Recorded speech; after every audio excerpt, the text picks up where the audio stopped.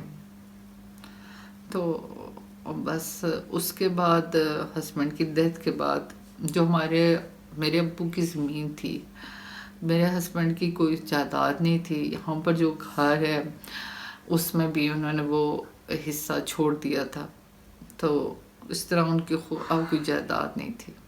تو جو مظفر آباد والے گھر تھا وہ میرے ابو کا تھا، تو بھائی کی ڈیتھ ہونے کے بعد وہ ہم بہنوں کے نام ہوتا، لیکن وہاں پر چونکہ پہلے بھی اس گھر کا، چونکہ میرے ابو ایران سے اس کا کچھ کرواتے رہے، خود ایران تھے، اور اس وقت پرانے زمانے تھے، جگہوں کی اتنی ویلیو نہیں تھی مظفر آباد میں، زلزلے کے بعد اس جگہ کی ویلیو بہت زیادہ ہو گئی، تو وہاں کچھ قبضہ مافیا تھے، کچھ لوگ تھے جو ان کو پتہ تھا اب یہ صرف عورتیں رہ گئی ہیں، کچھ نہیں کر سکتی، تو انہوں نے ہمیں تنگ کرنا شروع کر دیا، تو ہم اپنا گھر مدرسے والوں کو دے کے خود ادھر شفٹ ہو گئے۔ پہلے ہم کرائے پہ آئے تھے، لیکن کرایہ دینا ہمارے لیے بہت مشکل تھا، پھر میری خالہ ہیں ان کے گھر شفٹ ہو گئے تھے، سال ہم وہاں پر ہیں، لیکن انہوں نے خود اس گھر میں واپس شفٹنگ کرنی تھی، اور جو دوسرا گھر تھا اس کو رینٹ پہ لگانا تھا، پھر اس کے بعد ہم اب باجی کے گھر میں شفٹ ہو گئے۔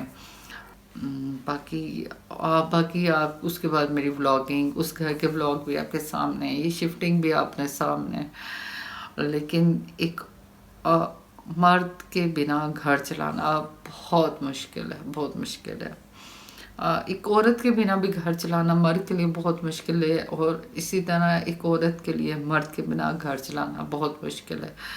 اور میں تو ایک ایسی عورت تھی جو کبھی میں مارکیٹ بھی نہیں جاتی تھی، عام عورتیں جاتی ہیں مارکیٹ میں، شاپنگ کرتی ہیں، چیزیں لیتی ہیں، مجھے نہیں آتی شاپنگ کرنی، مجھے چیزوں کی پہچان نہیں ہے، مجھے کپڑے کی پہچان نہیں ہے، اور مجھے ہمیشہ میرے ہسبینڈ چونکہ شاپ کیپر بھی رہ چکے، اپنی شاپ تھی، تو ان کو اندازہ تھا، وہ بہت اچھی چیز لا کے مجھے دیتے تھے، میری ہمیشہ سے شاپنگ انہیں نہیں کی ہے، ہر چیز گھر میں لا کے دینا، شاپنگ انہوں نے کر کے دینا، تو میں وہ بندی تھی جو آج تک اکیلے بازار کبھی نہیں گئی تھی، لیکن بس اللہ تعالیٰ نے یہ چیز دکھانی تھی، یہ حالات دکھانے تھے۔ پھر عبدالصمد کا بیچ میں ہم نے عبدالصمد کا علاج کروا رہے تھے، لیکن تو اس کے بعد پھر بھی ہم کرواتے رہے، بڑی مشکل سے کرواتے رہے، چونکہ اس کو اٹھانا، پھر جو وہاں پر اس کے سٹینڈ وغیرہ لے کے جاتے تھے ان کو اٹھانا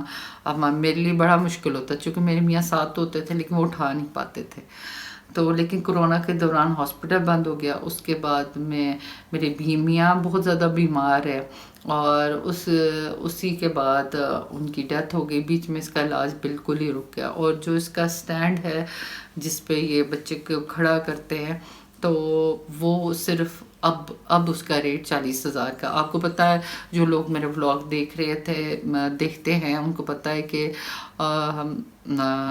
جو میں نے بیت المال سے اس کے سٹینڈ کے لیے منظوری کروا دی تھی، اس سے انشاء نے جا کے پتہ چلا جی بیت المال میں فنڈز ختم ہے، اور اس کے بعد انہوں نے ہمیں پھر مہینے کا وقت دیا، اور یہ جو اس کا علاج ہے وہ ایسا علاج ہے جو اس کو پراپر آپ نے کروانا ہے، دیکھیں جس پہ اب جیسے اگر اس کو میں ایکسرسائز روک دیتی ہوں اس کی ٹانگیں واپس ویسی ہو جاتی ہیں، اب جیسے اس کا سٹینڈ ہے وہ ہر 6 مہینے بعد چینج ہوتا ہے یا ہر سال بعد چینج ہوتا ہے، وہ بچے کی موومنٹ اور ٹانگوں کی گروتھ تک دیکھتے ہیں، اس کے حساب سے وہ سٹینڈ چینج ہوتا رہتا ہے، اور اس پہ وہ لگاتار کھڑا ہوگا تب جا کے اس کے پاؤں میں اتنی جان پڑے گی کہ یہ خود اپنا وزن برداشت کر سکے۔ مجھے ڈاکٹر نے پہلے کہا یہ کمپلیٹ ٹھیک نہیں ہوگا، آپ یہ بات مائنڈ میں رکھیں، لیکن ہم اتنی کوشش کر سکتے ہیں یہ اپنے کام خود کر سکے، یعنی کسی چیز کے سہارے سے چل سکے، کچھ نہ کچھ کر سکے، لیکن وہ علاج بھی میں نہیں کر پا رہی۔ مجھے دکھ ہمیشہ، باقی تو چلے میرے بچے کسی نہ کسی طرح پڑھ رہے ہیں، انشاءاللہ اسکالرشپ پہ پڑھ رہی ہے، میں نہیں اس کی فیس پے کرتی، اور باقی جو اس کا ہاسٹل وغیرہ کا ہے وہ ادھر سے کچھ ادھر ادھر سے ہو جاتا ہے، اور اسی طرح بھی عبدالاحد بھی اس کی فیس جب تک وہ پڑھتا رہا ہے پھپھو دیتی رہی ہیں، اور افرا مدرسے جاتی ہے، اس کے صرف مجھے پیٹرول کے پیسے دینے پڑتے ہیں. تو اسی طرح کسی نہ کر کے بچے پڑھتے رہے.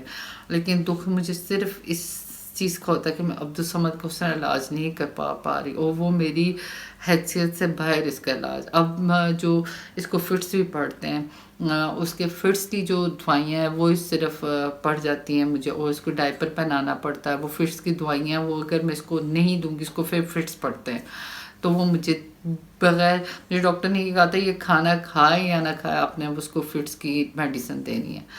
تو وہ ڈائپر میں یہاں پہ یہ رونا نہیں رو رہی کہ آپ میری مدد کریں اور یا مجھے بھیک دیں، ایسا کچھ بھی نہیں ہے. میں یہاں پہ یہ ولاگ اس لیے نہیں بنا رہی ہوں، لوگوں کی فرمائش تھی کہ آپ اپنا حالات بتائیں، ہم جاننا چاہتے ہیں، تب میں نے یہ ولاگ بنا رہی ہوں. دوسرے نمبر پہ میں صرف اتنی آپ سے چاہتی ہوں کہ آپ میری ویڈیو کو زیادہ سے زیادہ شیئر کریں، زیادہ سے زیادہ دیکھیں، اسکپ کیے بغیر پوری ویڈیو دیکھیں اور اس بہن کا ساتھ دیں. تاکہ مجھے پتہ میں دوسری دفعہ یہ بات کہہ رہی ہوں کیونکہ میں کوشش اب اس ٹاپک کو میں چھیڑنا نہیں چاہوں گی، کلوز کرنا چاہوں گی، چونکہ جب میں اپنی پرانی باتیں کرتی ہوں وہ مجھے بہت تکلیف دیتی ہے. جب میں وہ وقت سوچتی ہوں جب میرے ہسبینڈ اس دنیا سے جا رہے تھے یا جب میرے بھائی اس دنیا سے جا رہے تھے، وہ لمحے، وہ وقت میرے لیے بہت تکلیف دہ ہوتا ہے. میں اسی لیے مجھے ولاگ کے بارے میں بہت لوگ پہلے سے کہہ رہے ہیں کہ آپ اپنی کہانی میں پھر بتائیں، لیکن میرے لیے وہ ریپیٹ کرنا، وہ سب کچھ یاد کرنا بہت مشکل ہوتا ہے. تو بس آپ سے اتنی ہی درخواست ہے، اس بہن کے ساتھ مدد کریں، میری ویڈیو کو لائک کریں، زیادہ سے زیادہ شیئر کریں اگر آپ میری مدد کر سکتے ہیں. ایسے لوگوں کے ساتھ شیئر کریں جو میری ویڈیو دیکھیں، اور تاکہ میرا واچ ٹائم کمپلیٹ ہو، میں کچھ یہاں سے ارننگ ہو سکے میری. میں جاب نہیں کر سکتی میں نے 2 سال کوشش کی، اسکول میں بھی جاب کی، میں نے ٹیوشن پڑھائے، لیکن اس سے بھی کچھ نہیں ہو پا رہا تھا. پھر میں نے باہر کے لیے کوشش کی، باہر کے لیے جاب، مثلا سعودیہ میں نے جاب کے لیے اپلائی کیا تھا. لیکن میرے بچوں نے اس وقت کہا دیکھیں وہاں پر بھی جا کے آپ کو 3-4 مہینے لگ جائیں گے اسٹیبلش ہونے میں، تو آپ یوٹیوب پہ اگر آپ کوشش کر لیں. چونکہ میں نے پہلے ایک دفعہ سوچا تھا، اس وقت بچے نہیں مانے، لیکن اب ہم آپ کے ساتھ ہیں. آپ دوبارہ سے کوشش کریں، اور اگر آپ اپنا چینل بنانا چاہتی ہیں اس پہ آپ کوشش کریں. آپ اس پہ 4-5 مہینے جو آپ باہر جا کے اسٹرگل کریں گی، اس پہ اسٹرگل کر لیں. لیکن یہاں پر یہ ہوگا کہ آپ اپنے بچوں کے بیچ میں تو ہوں گی. میرے بچے اس چیز کو پسند نہیں کرتے ہیں. میرے بچوں کا کہنا ہے کہ ہماری ایک پرسنل لائف ہوتی ہے انسان کی، جب بندہ سوشل میڈیا پہ آتا ہے اس کی پرسنل لائف نہیں رہتی. لیکن وہ میری خاطر، انہوں نے میرے ساتھ دینے کی خاطر وہ آتے ہیں، ویڈیوز میں کرتے ہیں، لیکن حقیقتاً میرے بچوں کو یہ چیزیں پسند نہیں ہیں. لیکن یہ کہ میں نے اس کے بعد میں نے بہت کوشش کی، محنت کر رہی ہوں. بیچ میں میرا چینل سٹارٹ میں بہت اچھا جا رہا تھا، لیکن آدھے میں جا کے میرا چینل کی گروتھ کم ہوتی گئی ہے. اب دوبارہ سے جا کے کچھ بہتر ہوئی، لیکن اب بھی میرا واچ ٹائم بہت زیادہ باقی ہے. سبسکرائب تو لوگ کر دیتے ہیں. 1000 سبسکرائب آپ نے دیکھا ہوگا، میں نے کیک کاٹا تھا، وہ تو میرا بہت پہلے ہو گیا ہوا ہے، لیکن واچ ٹائم پورا نہیں ہو رہا. تو آپ سے صرف ایک ہی ریکویسٹ ہے، بغیر اسکپ کیے بغیر میری ویڈیو کو پورا دیکھیں، اور اس بہن کو دعا میں یاد رکھیں. میرے بچے کے لیے دعا کریں، ہمیں دعاؤں کی ضرورت ہے. مجھے انشاءاللہ یقین ہے اگر آپ لوگ ساتھ دیں گے ضرور انشاءاللہ میرا چینل آگے بڑھے گا، اور تاکہ میں عبدالصمد کا علاج کروا پاؤں گی. تو میں چاہتی ہوں کہ میں عبدالصمد کا علاج کر پاؤں تاکہ یہ ٹھیک ہو سکے، کہ اگر کل نہیں کھڑا ہونے والا. بڑے بچے تو پھر بڑے ہیں ماشاءاللہ، سمجھدار ہو گئے، لیکن مجھے اس کی ہے کہ یہ اتنا ہو جائے کہ یہ کم از کم اپنے پاؤں پہ واش روم جا سکے، اپنے کام تھوڑے بہت خود کر سکے، پڑھ سکے. بس اتنا میں یہ چاہتی ہوں کہ میں اس کے لیے کچھ کر پاؤں. تو بس اس میں آپ نے میرا ساتھ دینا ہے. میری ویڈیو پوری واچ کیا کریں اسکپ کے بغیر، اور میرے چینل کو شیئر کریں. سبسکرائب نہیں کیا سبسکرائب کریں. اس بہن کا ساتھ دیں, اس بہن کو آپ کے ساتھ کی ضرورت ہے. تو کل سے کوشش کروں گی پراپر ولاگ بنا پاؤں جیسے پہلے بناتی تھی. اور آپ سے ایک بات اور پوچھنی ہے کہ جیسے میں پہلے ولاگ بناتی تھی, جیسے میں پراپر پورے دن کا بناتی تھی, جس میں صبح کا ناشتہ, دن کا کھانا, رات کا, اور جو میں بلیوں کو ڈالتی ہوں سب کچھ میں بنایا کرتی تھی. وہ ولاگ 15 سے 20 منٹ کا بن جاتا ہے. لیکن جیسے اب میں بناتی ہوں کوئی خاص بات ہوگی صرف اس کا ولاگ بنا لیا. تو مجھے کافی لوگوں نے کہا آپ بہت لمبے ولاگ بناتی ہیں, چھوٹے بنائے. تو میں نے اب چھوٹے بنائے. آپ نے مجھے بتانا ہے کہ کس طرح بناؤں, پورا پراپر فل ڈے کا بناؤں یا تھوڑا بہت کوئی چیز کیپچر کر کے اس پہ ڈال دوں. تو آپ نے مجھے اس کے بارے میں بتانا ہے آپ لوگ کیا پسند کرتے ہیں. میں اسی طرح بنانے کی کوشش کروں گی. کل ملتے ہیں نئے ولاگ کے ساتھ. اور بولو میرے چینل کو سبسکرائب کریں, میری ویڈیو کو لائک کریں. اللہ حافظ. ہاں جی لائک کریں اور شیئر بھی کریں. پورا سب کو بولو اسکپ کیے بغیر دیکھو. بولو اسکپ کیے بغیر پوری ویڈیو واچ کریں. میری ویڈیو کو سبسکرائب کریں. اللہ حافظ. اللہ حافظ.